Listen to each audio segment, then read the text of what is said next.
आपका ये प्यार मेरे सर आंखों पर। साथियों, मुद्रा योजना के तहत स्वरोजगार के लिए बिना बैंक गारंटी युवाओं को मदद दी जा रही है। बिहार के हमारे नौजवानों को मुद्रा लोन के करीब 3 लाख करोड़ रुपए मिले हैं। लेकिन साथियों, हमारे इन प्रयासों के सामने एक बहुत बड़ी चुनौती खड़ी है और वो चुनौती है घुसपैठियों की। एनडीए सरकार पूरी मक्कमता से और पूरी ईमानदारी से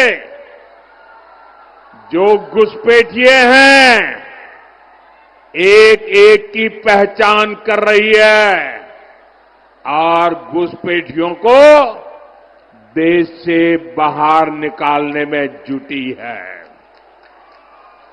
लेकिन ये आरजेडी वाले, ये कांग्रेस वाले, ये लोग घुसपैठियों को बचाने में जुटे हैं।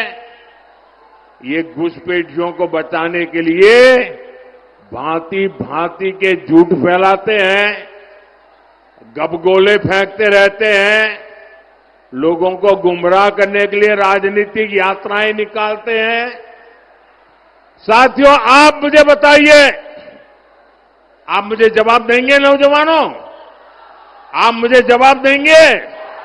मैं पूछूं, आप मुझे बताइए, ये घुसपैठियों को बिहार से बाहर करना चाहिए कि नहीं करना चाहिए? घुसपैठियों को निकालना चाहिए कि नहीं निकालना चाहिए? जो जहां से आए वहां भेजना चाहिए कि नहीं भेजना चाहिए? साथियों, आरजेडी कांग्रेस को अगर गलती से भी जहां जहां उनको मौका मिला है, जब जब मौका मिला है, ये घुसपैठियों को पिछले दरवाजे से भारत का नागरिक बनाने में लगे रहे। और वो सिर्फ आकर के किसी के घर में ठहर जाते, ऐसा नहीं है। एक घुसपैठिए आपके खेतों पर कब्जा करते हैं। दुकानों, उद्योगों में घुसपैठियों को ही काम मिलना हो जाता है।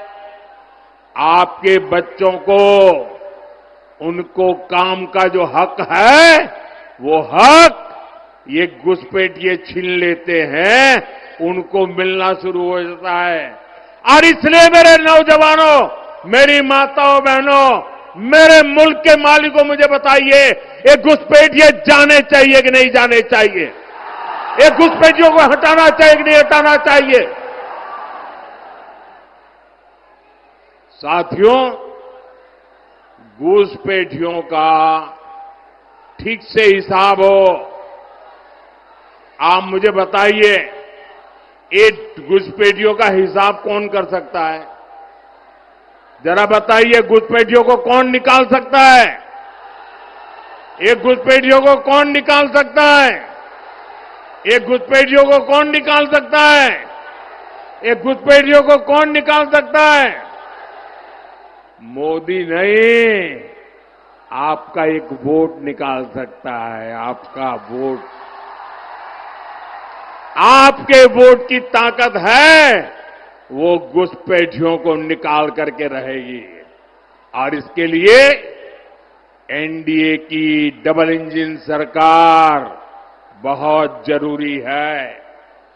साथियों, कांग्रेस हो, आरजेडी हो, इन्हें देश की सुरक्षा से कोई मतलब नहीं है। इन्हें देश की आस्था से भी कोई मतलब नहीं है। इसलिए सब लोग हमारी आस्था, हमारी संस्कृति का भी अपमान करते हैं। आपने देखा, कांग्रेस के जो नामदार है, वो बिहार आकर छठी मैया की पूजा को ड्रामा बताते हैं, ड्रामा। क्या ये छठी मैया का अपमान है कि नहीं है? हमारी आस्था का अपमान है कि नहीं है? हमारी माताएं बहनें छठी मैया की आराधना में कितनी तपस्या करते हैं, तब करती है, पानी तक नहीं पीती।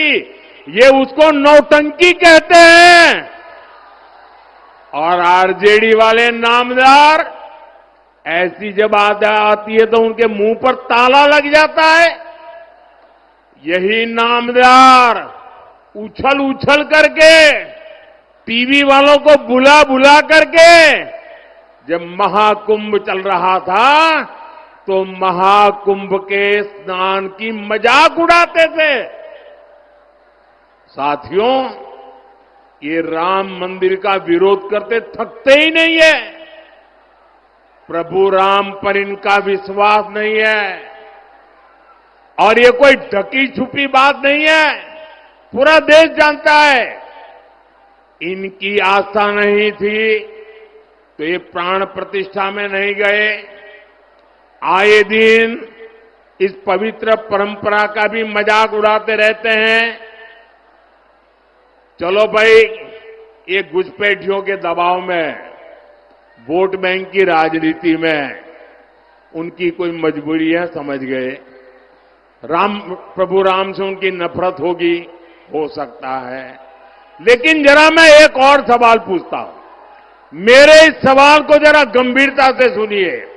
आपको मालूम है ना, जहां भगवान राम का मंदिर बना है ना, वहीं पर निषाद राज जी का भी मंदिर बना है। वहीं पर महर्षि वाल्मीकि जी का भी मंदिर बना है। वहीं पर माता शबरी जी का भी मंदिर बना है। ये जरा कांग्रेस आरजेडी वालों को मैं पूछना चाहता हूं कि भाई, तुम्हें राम से गुस्सा है? अरे राम जी के पास मत जाना। अरे वहां निषाद राज है, जरा वहां तो मत्था टेक के आ जाओ। वहां वाल्मीकि जी है, अरे वहां तो मत्था टेक के आ जाओ। वहां माता शबरी है, अरे वहां तो चरण छू के आ जाओ। इनको निषाद राज से, महर्षि वाल्मीकि जी से, माता शबरी से भी ऐतराज है। इससे पता चलता है कि ये लोग दलितों, पिछड़ों से कितनी नफरत करते हैं। साथियों, एनडीए का एक ही संकल्प है, सबको पढ़ाई, सबको दवाई, सबकी कमाई, सबकी सुनवाई, और जहां पानी नहीं है खेतों में, वहां सिंचाई। एनडीए सरकार में इसी मंत्र पर चलते हुए हम कोसी और मेची नदी को जोड़ रहे हैं। हजारों करोड़ रुपए की योजना बनाई गई है। लक्ष्य यही है कि बाढ़ की चुनौती कम हो और किसानों को सिंचाई की सुविधा मिल सके। साथियों,